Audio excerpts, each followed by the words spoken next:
Good Morning Jersey with Tim Pryor on BBC Radio Jersey. 7 minutes after 8 o'clock last night, British MPs backed David Cameron and voted to send RAF planes to bomb so-called Islamic State in Syria. The vote came after 10 hours of debate in the House of Commons. Dozen of MPs stood up and had their say, as you can imagine. Their every comment was picked up by microphones and cameras and beamed around the world for hours yesterday. You may well have been watching some of it on the TV yourself. Jersey, of course, didn't really have a say in the matter. We're still part of Great Britain, but our ministers couldn't express an opinion formally as part of the debate. Should they have? Well, Darius Pearce is a Jersey representative of the Conservative Party. Deputy Sam Mézec is a Jersey Labour representative. They both join us here this morning. Morning to you both. Morning. Darius, first of all, let's get things clear from the start. In your view, has the vote gone the right way? No, I don't support the war. I don't think the majority of the British people do. There was obviously a reason that it took so long to take the vote to the House of Commons was because so many Conservative MPs were opposed. And I do believe there was even though there was a whip placed on the Conservative members, which meant they had to vote in line with the government, there were still some rebels. So obviously the Labour Party had a free vote, and so it was more interesting from their side. But the fact that some Conservative MPs, including the chair of the Foreign Affairs Select Committee, he voted against the war. So it's a divisive issue, and is it an issue that you'd consider leaving getting rid of your links with the Conservative Party over? Let's see what happens. At the moment, all they're allowed to do is bomb targets, ISIL targets. They're not allowed to attack Assad. They're not allowed to get involved in the whole Syrian civil war where there's 70 different factions and nobody knows what's going on. It's a very dangerous situation to get involved in, really. And I for one would rather that they stayed out and concentrated on their election pledge to bring the British budget back into balance. Let's speak to Deputy Mézec alongside you from the Jersey Labour Party. Deputy, your stance on this, the right decision or wrong decision? It was definitely the wrong decision, and I've got to be honest, I'm a little bit depressed about it. I was 12 years old when Britain invaded Iraq, so I didn't really know a whole amount about the world at 12 years old, but I had a hunch it was the wrong thing to do, and it turned out to be one of the most disastrous foreign policy blunders that the British government has taken since the Suez crisis in the 1950s. I have a feeling this will turn out to be the same thing again. What history has shown is that when Britain gets involved in wars in the Middle East and we don't have any sort of plan for peace, we don't have any sort of plan for what the next step is, it always goes wrong. Iraq has turned out to be a complete blunder. We got rid of a nasty dictator in Saddam Hussein, and now the place has been infiltrated by ISIS. We're looking to bomb Syria, but we don't have any plan for what happens in the vacuum created. You know, bombs will clear an area. What matters is what comes into that area afterwards. And as Darius said, there's 70 different factions in Syria. The vast majority of them are thoroughly nasty organisations, and there's no plan for what to do after that. I think it'll be a disaster. What about the argument that Britain has to take some kind of action or face being bombed itself, to be blunt? Well, I mean, the fact is that over the past 100 years, we've been trying to take all sorts of actions in the Middle East. If you look at most of the borders in the Middle East, they're straight lines, and it's because they were drawn by the British and French foreign ministers in the 1918, I think. So we have a very bad track record at this. But yes, we're appalled by what ISIS do. We're worried that ISIS will try and attack places in Britain as they've done in France, and that's absolutely right that we should be trying to do something about that. But whether it's right for us to be trying to play a leading role as opposed to a supporting role, getting behind the factions in Syria which are hoping to get rid of ISIS and be part of that supporting role, letting the Arabs lead on this, that to me sounds like a much smarter thing to do. And if we did that, we'd actually be able to contribute in ways that I think would be a lot more constructive. Was Jeremy Corbyn right to allow a free vote, for want of a better phrase, on this? I'm really torn on this. Because it's not gone the way he wanted, so maybe... Well, the vast majority of Labour MPs voted with him, the majority of his shadow cabinet voted with him, and the MP who I voted for in the election voted the right way, so I'm happy about that. I think he has a mandate, a huge mandate as leader of the party. He was elected on an anti-war platform, and the members of the party who voted for him overwhelmingly knew his position. I think it may have been an idea to have used this as an opportunity to to put his leadership on the line in this occasion. Has he wimped out a little bit then? No, I don't think so. If there's one thing Jeremy Corbyn isn't, it's a wimp. I think he's a man of huge integrity and bravery, but he's a human being and he can call things wrong. That being said, I don't know if he did call this wrong. Maybe it was the right thing to do. It's, what if? We don't really know. Darius, alongside you, do you fear that the world is actually a more dangerous place because of this decision?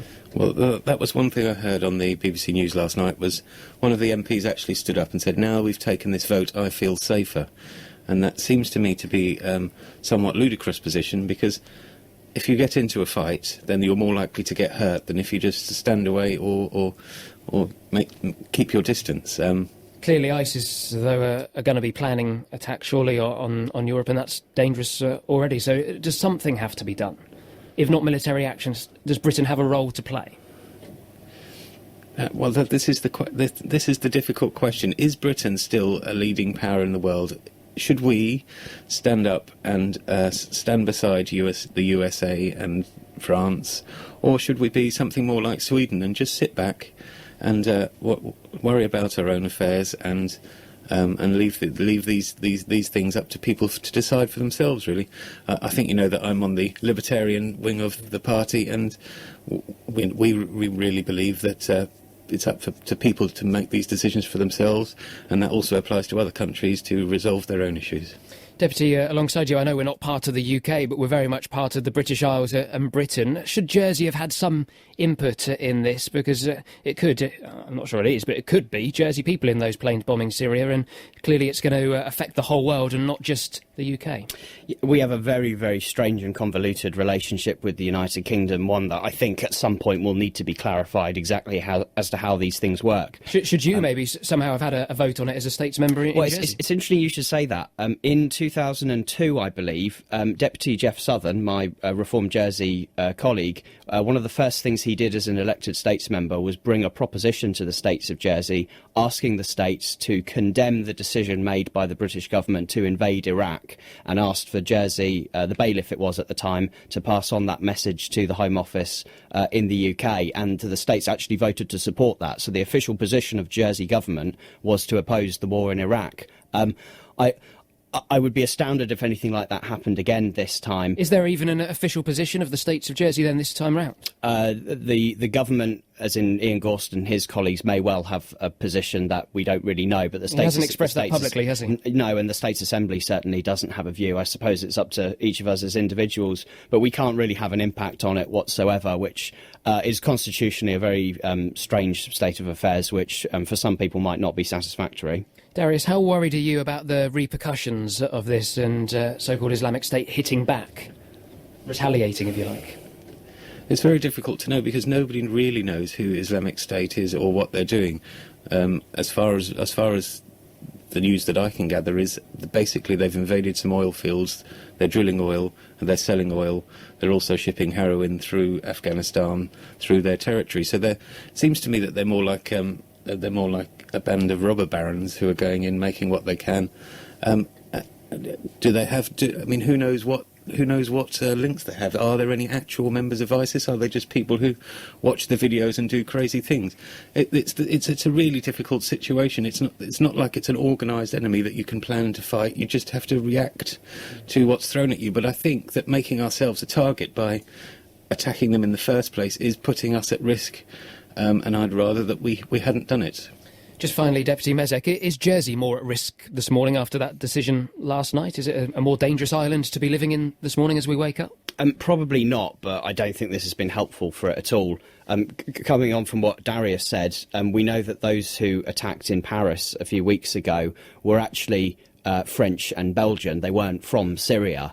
I think the fact is that the British police and Secret Service are incredibly sophisticated and incredibly capable at what they do, and we know that they have prevented attacks from within the UK before, because they've gathered intelligence, they've been monitoring people who they think are suspects for this sort of thing, and they have saved lives by being proactive like that. So I think what's disappointing is this idea that somehow Britain can cut back on its police force and it can cut back on its secret service, because we don't want to have attacks that we react to. We want to be proactive and stop them happening in the first place. So that should be our number one priority for keeping Britain safe. And I hope that the government hears that and takes note of that and does something to do that, because the worst thing that could possibly happen is that we get more people, innocent civilians dying, not just in Britain but in Syria as well. And we need a government that's going to do everything it can to play a supporting role in helping get rid of ISIS, and doing so in a way that mitigates any risks to people here or people abroad. Deputy, thank you very much. Deputy Sam Mézec, Jersey Labour representative, also Darius Pearce there, Jersey representative of the Conservative Party, with their views and reaction to last night's vote. British MPs backing David Cameron and voting to send British RAF planes to bomb so-called Islamic State in Syria. And thanks to those of you that have been getting in touch this morning. As Darius was mentioning, some people believe that actually this will make the world a safer place. So we're asking you this morning, how far will that decision to launch a bombing campaign in Syria make you feel safer? Or actually, are you worried about the repercussions and actually feel more in danger this morning?